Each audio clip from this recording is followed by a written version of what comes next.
separate na regulatory body for the social media ay napapanahon din po para po maiwasan yung mga pang-aabuso. At siya talaga'y naniniwala na may bayad ho talaga ng Pogo at Narco itong mga DDS vloggers, mga kabaitaan. Ibang usapin po yun. Dahil kung meron man pong troll army pero ang advokasya nila ay magpalabas at mag-share ng tamang balita. Kasi para sa pagkakaalam ko, pag sinasabi mo in general, parang ano sila, yung naninira ho, mga black propaganda. Sila yung attack dog, mga kabalitaan. So far po, wala pa kayong na-verify na masabi Ayun. na ito talaga ay nagpapakalat ng fake news. Troll army po itong mga ito. Wala pa po in particular pero inaaral na po namin kaya po yung mga ibang mga sinasabi natin. So hindi naman din po kayo kabilang doon sa mga masasabing nagpapakalat din ng fake news. Dadagan Balita News Update. Dadagan Balita. At sa amin, nakapag-harvest na kami. Kakatanim lang eh. So, hindi, buti na lang yung timing. Hindi yung bago aanin. Nakapag-anin na tayo. So,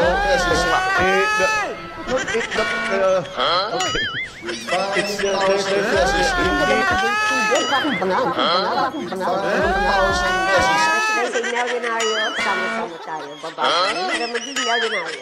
5,000 pesos. Dadagan Balita. Alright, welcome back mga kabalitaan. Nagbabalik na naman ho tayo. Kamusta ho? At salamat din na tayo po'y nakabalik na naman dahil medyo na busy ho tayo. At ayun, may oras na naman ho tayo para maglahad ho ng samut-saring informasyon at balitaan ho dito sa ating munting bahay, ang Danagan Balita Reaction Video News Update. At maraming salamat ho sa 53,638 subscribers. Paki-check nyo lang po dyan mga kabaitaan. Well, kayo nanonood, kung nakapag-subscribe na po ho kayo, baka nakalimutan nyo lang. At dyan po sa tabi na yan, may makikita kayong subscribe button at yung notification bell. Pindutin nyo, then i-click nyo ng all. Sigurado ho, mapapanood nyo na yung lahat ng mga uploaded video ho natin mga kabalitaan.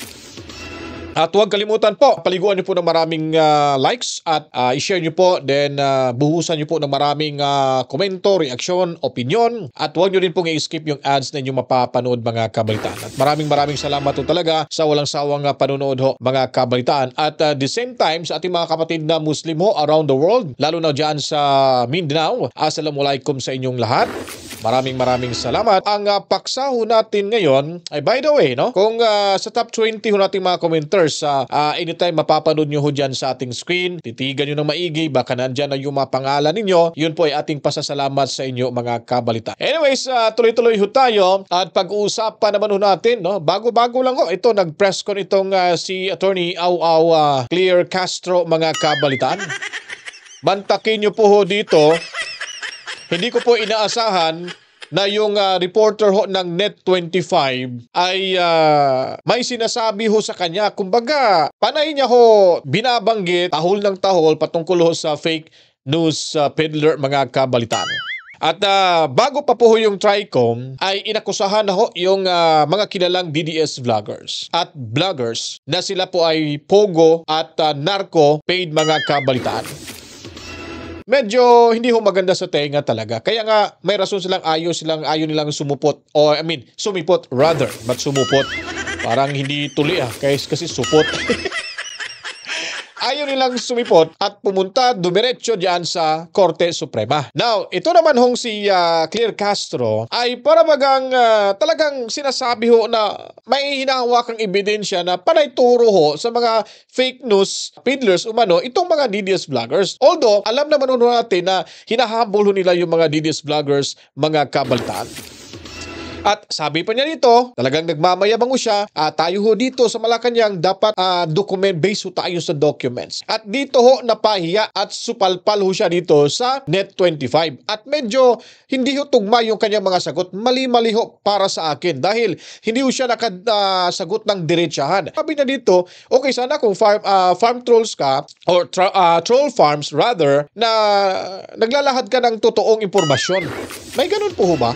Hindi ko naintindihan eh. Anyway, pakinggan ho natin to dito mga kabaitan. Itong si Castro. Kasi parang kayo nang humusga ha. At pakinggan nyo ng maigi. Kasi bugada to matalino daw to. So dito ho, pakinggan natin yung interview niya.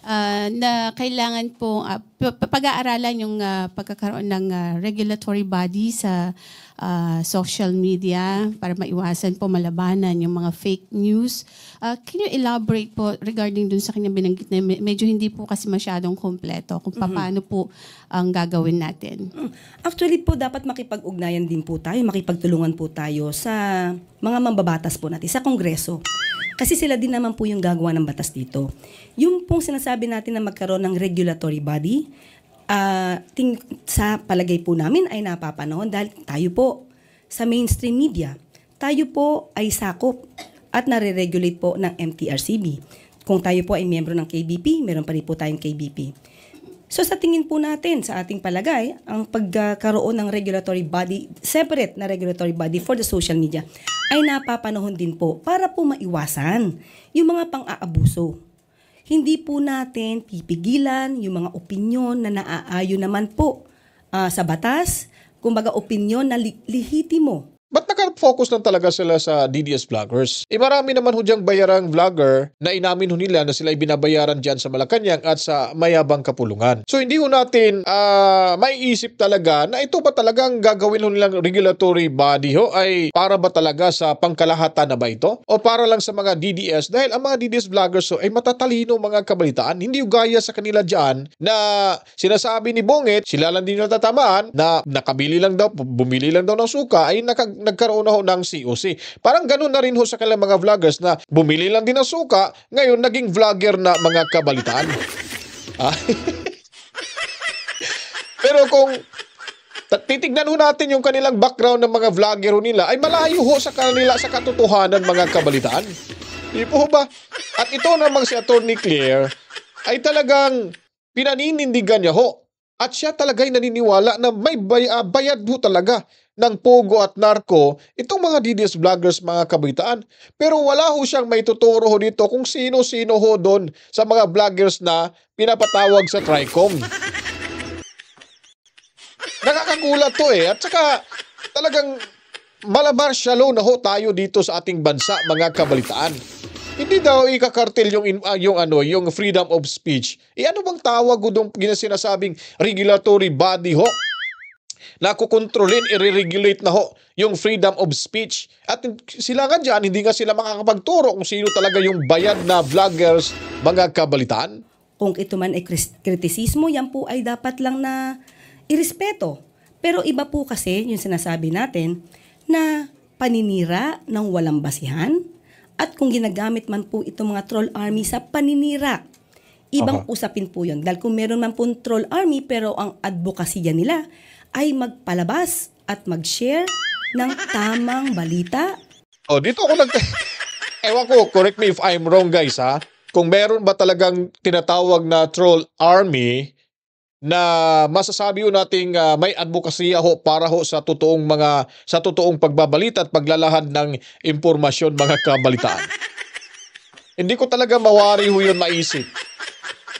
Ewan ko, abogada to. Kasi sa pagkakaintindi ko, pag troll army mga kabalitaan, ay parang dami account ho yun. Diba? Na gumagamit sila ng dami account, na ang purpose talaga ay paninira. Wala naman ho tayong nakikitang dami account sa mga DDS vloggers ho. At yung sinasabi niya rito, ewan ko lang kung naintindihan ba nito yung troll army na sinasabi ho. Kasi parang sa pagkakaalam ko, pag sinasabi mo in general, parang sila, yung naninira ho, mga black propaganda. Sila yung attack dog mga kabalitaan. Silipin nga natin dito. Sige nga, hanapin nga natin dito. Ito may hinahanap na ako, may nakita na ako dito kanina mga kabalitaan Okay. Silipin nga natin. Kasi para at least maintindihan, makikita ba sa monitor? Meron makikita pala sa monitor. Ito. Sinasabi ho dito na ang troll farm is a group of people hired to post messages under false names. So, diyan pa lang ho mga kabalitaan, hindi na ho natin masasabi na troll farm itong mga DDS vlogger. Kasi dito nga sa kanilang sa DW Global Media Forum, sinasabi nila na a troll farm is a group of people hired to post messages under false names mga kabalitaan.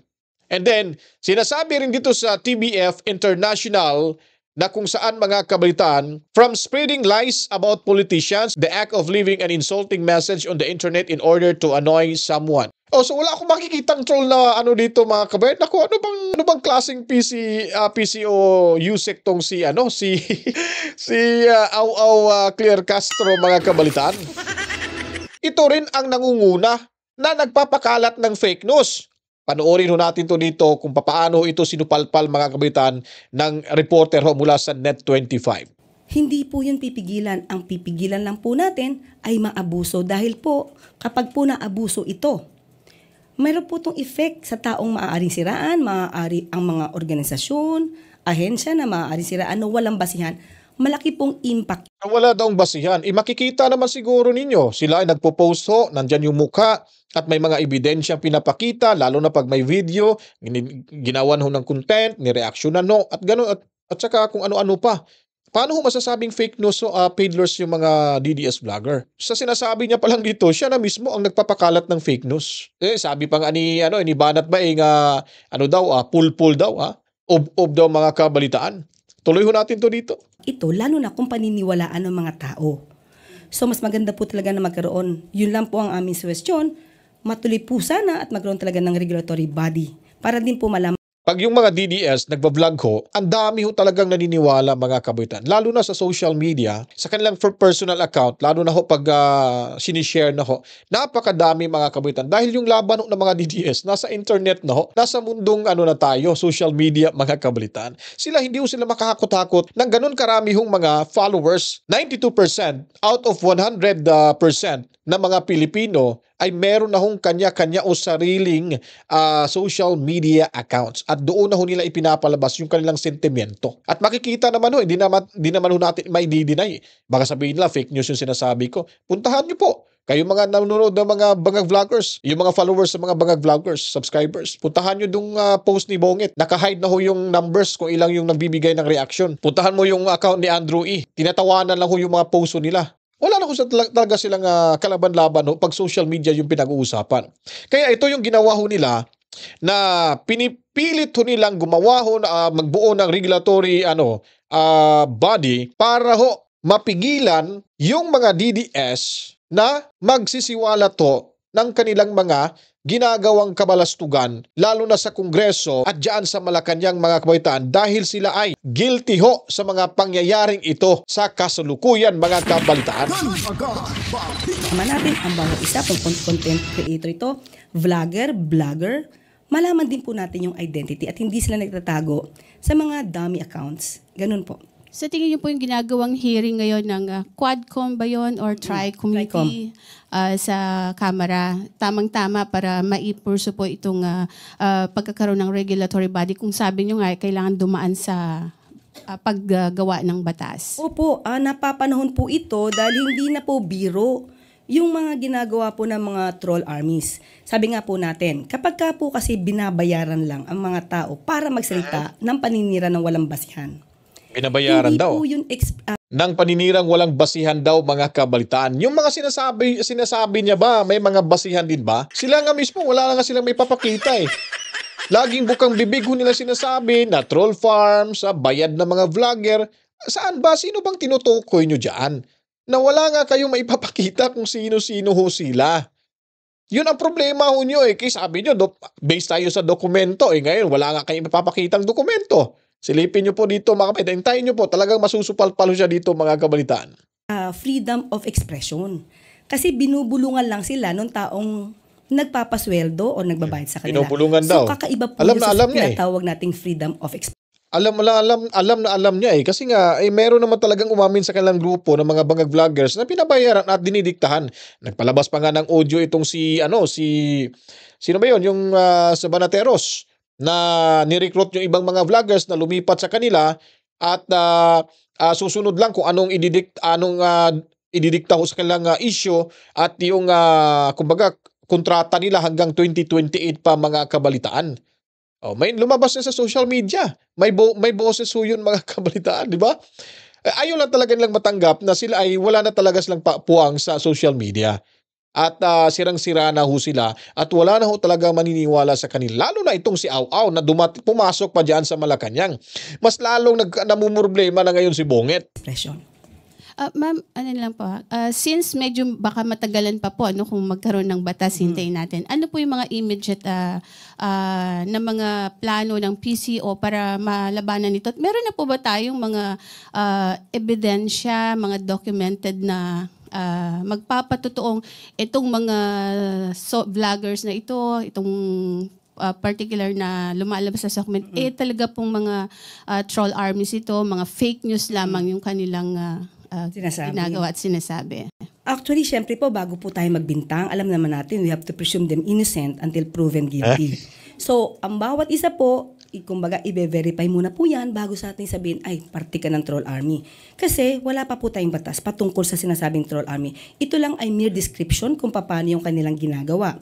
So, pagka po na-verify, let's say po, tayo nagsasalita dito, at sandamakmak na po ang kumakalaban, at nagpapakita at nagba-viral na mali.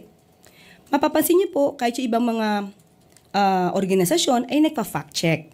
So kung kakayanin po ng ibang mga pribadong ahensya or korporasyon na magkaroon at magsagawa ng fact-checking, ganun din po ang gagawin ng PCO. Pipilitin po nating maayos po yan at isagawa na maayos. O, di ba? Magpa-fact check daw sila. Ba't hindi nyo nagawin yung fact check na sinasabi nyo para may ebidensya na kayo na itong si Juan de la Cruz ay tinuturing nyo talaga na ito ay siya isang bayad na vlogger. So far po, wala pa kayong na-verify na masabi Ayun. na ito talaga ay nagpapakalat ng fake news. Troll army po itong mga ito. Yun, Wala pa po magandang in tanong. particular, pero inaaral na po namin, kaya po yung mga ibang mga sinasabi nating fake news Ulitin natin to, ay ulitin. ating Medyo pong nawala sinasagot ko. hanggat sa makakaya natin. So hindi talaga ay nagpapakalat ng fake news. Troll army po itong mga ito. Wala pa po in particular, pero inaaral na po namin, kaya po yung mga ibang mga sinasabi Ay, nako.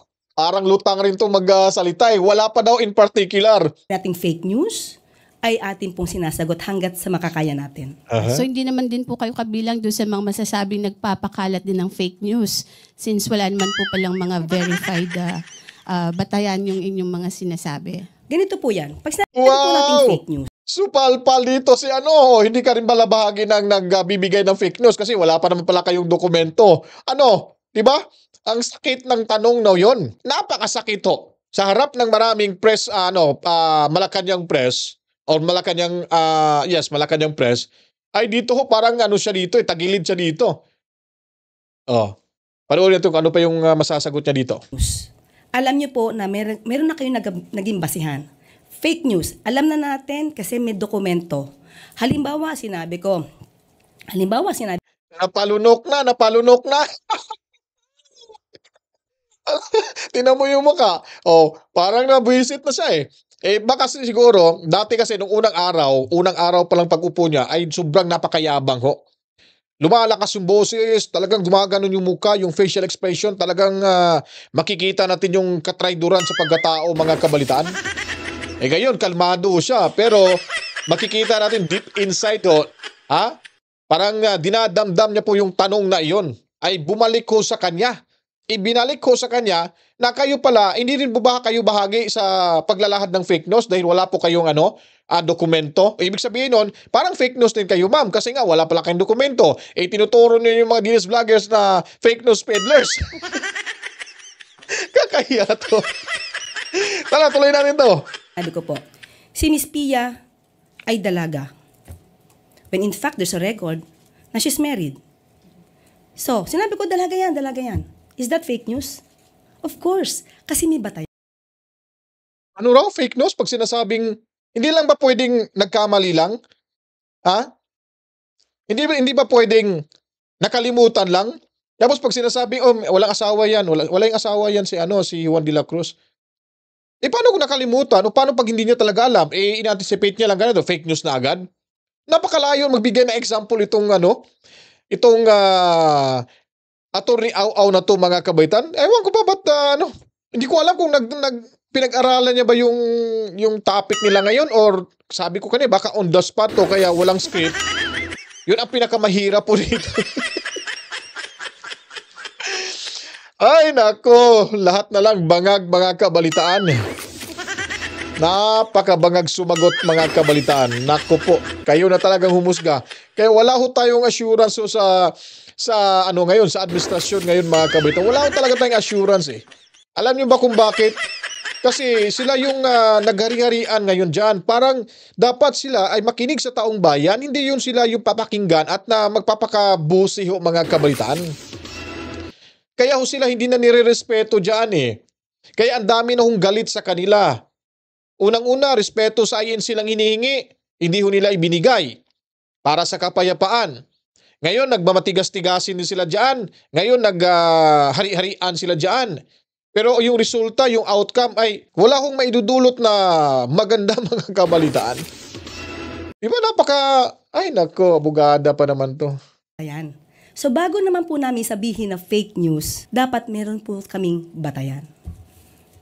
O, di ba? Bago sasabihin ng fake news, dapat meron silang batayan. Meron silang hinahawakang dokumento o ebidensya, kung ano-ano pa dyan. Pero ang tanong ho ba, ano bang naging batayan ninyo, Attorney Au-Au, na sinasabi nyo na ang DDS na pinatpatawag ko dyan sa Tri-Committee, sila po ay bayad ng narko. Sila po ay bayad ng pogo. Ano po ba yung batayan na maaari nyo pong ipakita sa publiko? Para maniwala naman yung taong bayan at para mas marami hong babaliktad dyan papunta sa inyo. Ang problema lang, hindi ho nila ito maibigay-bigay. Hindi nila ito maipakita. Lalong-lalo na, hindi ho talaga nila ito mapapatunayan dahil nga po ay namimersonal at namumulitika lamang ho ito dahil alam nila na ang mga DDS vlogger ho, sobra-sobra ho ang mga natatanggap na suporta, lalo na pag Duterte yung pag-uusapan o pinag-usapan na talagang makikita ho natin na hindi ho talaga nila ma-afford kung anong nakikita nga suporta ho nila, nakukuhang suporta mula ho sa DDS supporter mga kabalitaan. Sila hirap na eh. Sila ay naniligaw sa taong bayan ngayon. Pero yung taong bayan na nagpapakita na ng suporta sa mga Duterte sa PDP laban, sila pa nga mismo ang lumalapit sa mga kandidato. Sila pa nga mismo ang sumisigaw. Eh yung sila nga, kabila, sisigaw. Parang walang tao, parang hindi naririnig mga kabalitaan. So dito pa lang ho sa press ko na ito, walang kakwenta-kwenta. Hindi ho nasagot ng tama ni Attorney Au-Au yung mga pagtatanong, yung mga tanong ho na mula ho sa Net25 reporter na based lang sa may batayan daw sila bago ho nila sabihing fake news peddler or paid by pogo and narco mga kabalitaan. So saan ba yung batayan? Walang maipakita nga eh. So itutuloy pa ba natin to? Parang ayaw ko na ituloy to kasi wala tayong makukuha, walang may dudulot na maganda to mga kabalitaan, kabangagan na to lahat. Kaya kailangan natin protektahan lagi si Inday Sara Duterte mga kabaitan ha. I-straight natin, iboto natin yung siyam at gawin na natin 10. Isama na natin si Dr. Richard Mata dahil DDS po yun. Doktor ho yan na vlogger. Marami na yung supporter. Mga milyon na po yung supporter, followers niya. 10 na lang ho natin para kung may dagdag ho sa kabila, isa lang at 2. Ganun na ho mga kabaitan. Diretso natin sila sa Senado sa darating na Mayo 12, 2025 mga kabalitaan. May panalo natin si VP Sara Duterte. Kailangan lang talagang magsumikap para ang kasaganahan at kapayapaan at pag-unlad sa ating ekonomiya ay siyang ating matatamo pagdating ng 2028 presidential elections mga kabalitaan. Kaya tulungan lamang ho tayo, ipanalo natin yung The Eagle from the South mga kabalitaan, si VP Sara Duterte at kailangan God save the Philippines mga kabalitaan. Born beneath the southern skies, a flame within her soul, a woman of resilience, her spirit brave and bold. They tried to dim her brightness, to keep her on the ground, but like At sa mga top 20 ho, dito nyo po mababanood yung mga pangalan ho ninyo ha. So tingnan nyo lang po kung nandyan ba yung mga pangalan nyo at pasasalamat ho natin yan sa inyong mga kabalitaan. with every step she paved the way in words and daring deeds. She's the eagle from the south, wings spread wide against the sun. Through the storm she lifts us up, her journey's just begun. It can't silence what is true or chain her to the past. Rising high she leads the way, the eagle from the south. Shadows tried to cloud her path, and doubt began to creep. but she held on to her dreams. Their heights were hers to keep. They came at her from left and right, but she stood firm and strong. Their arrows couldn't pierce her heart, her will would march along. Mountains rose before her, rivers deep and wide, but she forged on undeterred, with us all by her side. She's the eagle from the south, wings spread wide against the sun. Through the storm she lifts us up, her journey's just begun. They can't silence what is true, or chain her to the past. Rising high she leads the way, the eagle from the south. Through the valleys deep and shadows long, she never lost her way. Ngayon po mga kabataan, kung nagustuhan niyo po itong video presentation natin, Guides us day by day, huwag kalimutan, i-share nyo na po ha. Then sa mga bagong salta ho dito sa ating munting bahay, breaking through, mag-subscribe na rin ho kayo mga kabataan. strengthens Tuloy-tuloy lamang sa panonood at panatilihing tumutok ko dito mga kabataan, dahil araw-araw ho tayo nagbibigay ng update, a symphony. takbo ng ating politika sa ating bansa, lalo na ho yung suporta ho natin sa PDP Laban She beckons at sa ating mahal na Pangalawang Pangulo VP Sara Duterte. like eagle. Maraming salamat din po sa ating 53,641 subscribers mga kabalitaan. At sa ating mga moderators, maraming salamat din. Silent viewers, maraming salamat. Overseas Filipino workers, mga kabalitaan, lahat na ho mga Pilipino, sila po yung ating bagong bayani ng ating bansa. Maraming salamat din. At sa ating mga kapatid na Muslim, assalamualaikum sa inyo ulit. At masalam din sa inyong lahat. And then sa ating mga kapitbahay din na nanonood pa simple lang, no? Maraming salamat din na mga kabalitaan. Dahil naniniwala ho kami na mangyayari ho ang dapat mangyari, pabor ho sa mga naniniwala sa mga DDS or sa Duterte, Journey's just begun. ay sigurado ho, basta magkaisa lang ho tayo mga kabitan, matatamo at makakamit ho natin yung hustisyang hinahanap at inihingi natin para ho kay VP Sara Duterte. At ako'y magpapaalam na po, matsalam ho sa inyo lahat, mabuhay ho tayo, Luzon, Visayas at Mindanao, lahat ng mga Pilipino saan maglupalop ng ating mundo. Ang programang ito ay para ho sa inyo kabalitaan. To God be the glory. Mama, chip chip. Peace out. Gun agad, Bambita.